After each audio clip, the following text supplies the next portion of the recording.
미국과 중국의 관세 전쟁이 진정될 기미를 보이지 않는 가운데 이제는 관세 전쟁이 금융시장으로도 번지는 양상을 보이고 있습니다.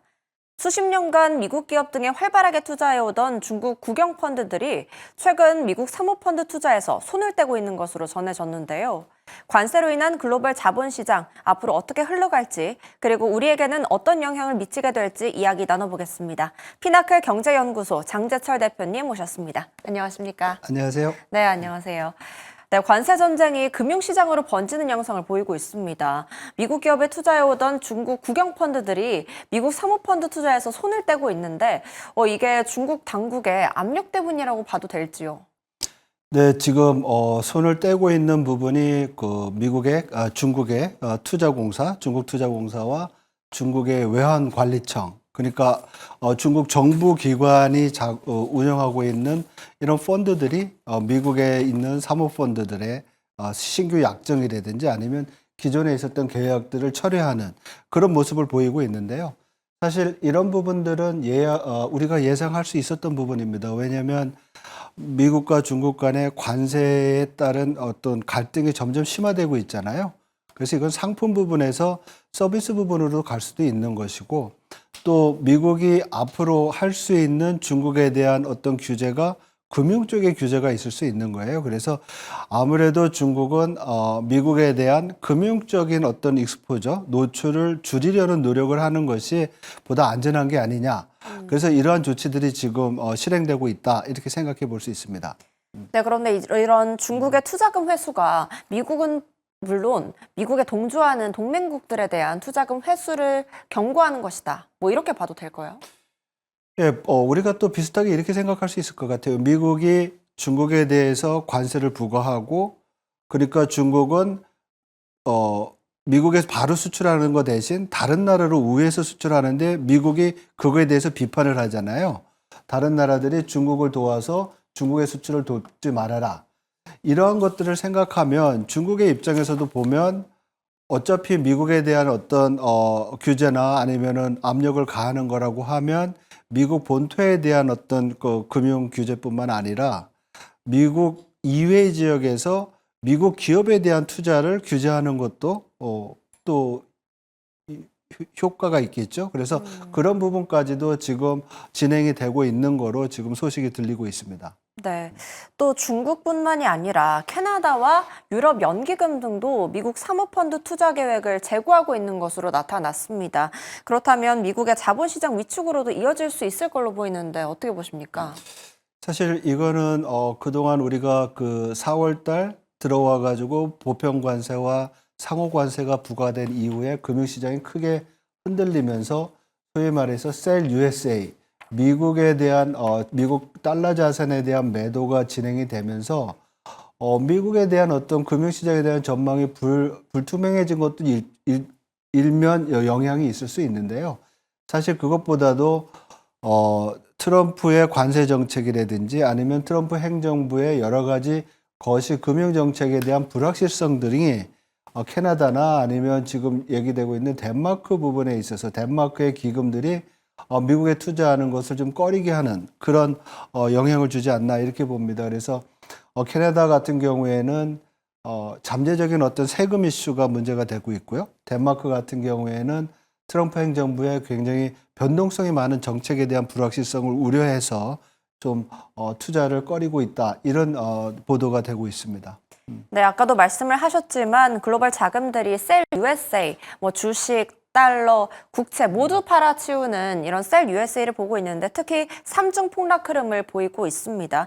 그렇다면 이제 파월이 금리 인하를 하도록 압박을 했지 않습니까? 이게 금융시장의 불안을 반영한 거다라고 볼 수 있을까요? 예, 아무래도 주식 주가가 떨어지고 또 채권 금리도 많이 올랐잖아요. 그러니까 트럼프 입장에서 보면 금리를 좀 내려서 주가도 부양을 하고 채권 금리도 내리는 게 좀 필요한 그런 상황이라고 볼 수가 있는 거죠. 그래서 사실은 지금의 어떻게 보면 미국 금융시장에서의 급변동성은 일부분은 관세에 의해서 발생한 그런 부분도 있지만은 그동안 미국 주식 시장만 보더라도 몇 년 동안 굉장히 좋았잖아요. 네. 그래서 일각에서는 버블 우려까지도 있었던 그런 상황이라고 보면 관세 관련된 여러 가지 불확실성과 정책 그 효과 때문에 시장이 조정받는 것도 있지만은 이러한 굉장히 과열됐던 부분이 좀 조정되는 정상화 과정이라고도 일부 설명할 수 있을 것 같습니다. 네. 그렇다면 이 무역 적자를 위해 시작된 트럼프의 관세 외교가 물론 이 관세 정책 때문에 미국 시장이 빠지는 건 아니겠지만 결국은 미국이 부메랑을 맞게 되는 과정이 아닌가 이렇게 볼 수도 있을 것 같은데요. 그렇죠. 지금 나타난 현상을 보면 미국 주식시장이 지금 제일 영향을 받고 있고 말씀드렸듯이 채권 가격이 떨어져가지고 금리가 제일 올라가고 그래서 금융시장 놓고 보면 그 부메랑이 전부 다 미국으로 온 그 상황이라고 볼 수가 있습니다. 그렇지만 더 궁극적으로 나가서 보면 이 관세로 인해서 미국은 원하는 그 관세 수입과 제조업에 대한 외국으로부터의 투자를 받는 그런 긍정적인 요인은 있지만은 사실 세계 경제가 관세 때문에 다 우려를 하고 IMF도 경제 전망을 수정했지만 글로벌 경제 성장률을 낮추고 미국의 경제 성장률도 낮추고 한국도 낮추고 그러니까 세계 경제의 실물 부분은 다 어려운 상황으로 가고 있는 것 같아요. 그리고 특히 이제 관세가 부과가 되면 물가가 올라가잖아요. 네.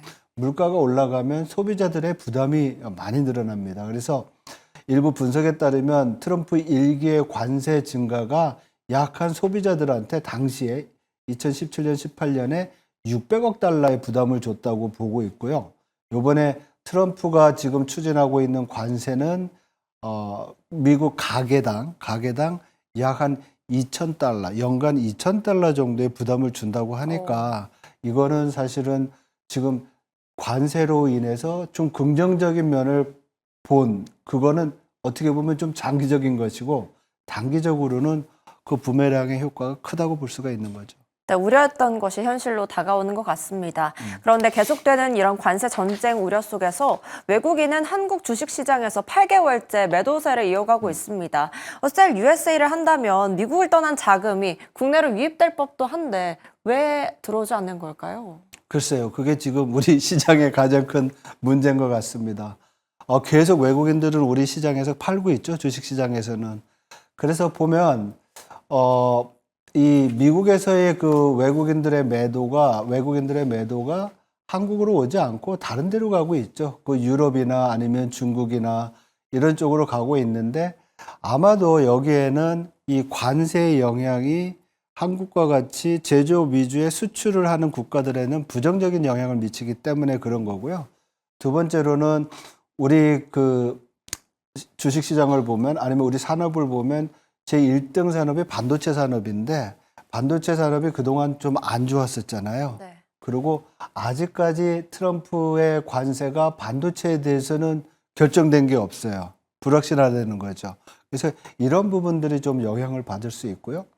그리고 최근에 달러원 환율이 좀 많이 안정이 됐지만 원화가 다른 나라 아시아 통화 대비 그렇게 강하지 않고 약했었어요. 근데 지난해까지 이렇게 보면 우리나라에 들어온 증권 자금의 50% 정도가 이 환에 굉장히 민감한 그런 투자들이었다는 거예요. 그러니까 원화가 변동성이 큰 이런 상황에서는 아무래도 한국에 대한 투자가 좀 어려운 그런 상황이 아닌가 이렇게 볼 수가 있는 것 같습니다. 네, 아까 말씀해 주셨지만 불확실성 얘기를 해주셨잖아요. 그런데 24일 밤 9시에 한미 무역 협상이 예정돼 있습니다. 우리 시장에 어떠한 변수로 좀 작용하게 될지 시나리오별로 좀 얘기 좀 부탁드릴게요. 근데 시나리오가 되게 어려운 것 같아요. 맞아요. 왜냐하면 요번에 우리가 지금 2+2라고 얘기하잖아요. 그래서 기재부 장관과 산업통상부 장관이 갔고 미국에서는 미국 베센트와 그 미국 뭐죠? 그 통상대표부 거기 두 명이 나오는데 이게 어떤 협상, 니고시에이션이 아니라 컨설테이션이라는 거예요. 네. 그러니까 서로 만나서 서로 할 얘기를 조율하는 그런 상황이라서 어떤 결과가 나올지는 되게 불투명하고요. 지금 우리 협상단의 그 어떤 그 플랜을 본다고 하면 일단 지금은 서로 상의를 하고 그 어떤 협상의 결과는 6월 3일 어떻게 다음 새 정부에서 확정짓는 그런 거로 보는 시각이 좀 있습니다. 그래서 그런 상황으로 보고요. 제일 중요한 것은 우리가 그동안 미국이 한국에 대해서 요구했던 비관세 장벽이라든지 아니면 농산물 같은 이런 이슈들을 어떤 식으로 슬기롭게 해결하면서 우리가 줄 건 주고 받을 건 받는 거는 아무래도 상호 관세를 낮추는 거겠죠. 이러한 전략들을 서로 모색하는 거를 우리가 좀 봐야 되는 것이 관전 포인트가 아닌가 이렇게 생각이 듭니다. 그래서 빠른 결과는 나오지 않을 것 같습니다. 네. 이제 관세 장벽이 좀 많이 거쳐져서 우리 시장도 활기를 되찾으면 좋겠습니다. 지금까지 금융시장으로까지 번진 미중 관세 전쟁에 대해서 알아봤습니다. 오늘 말씀 감사합니다. 고맙습니다.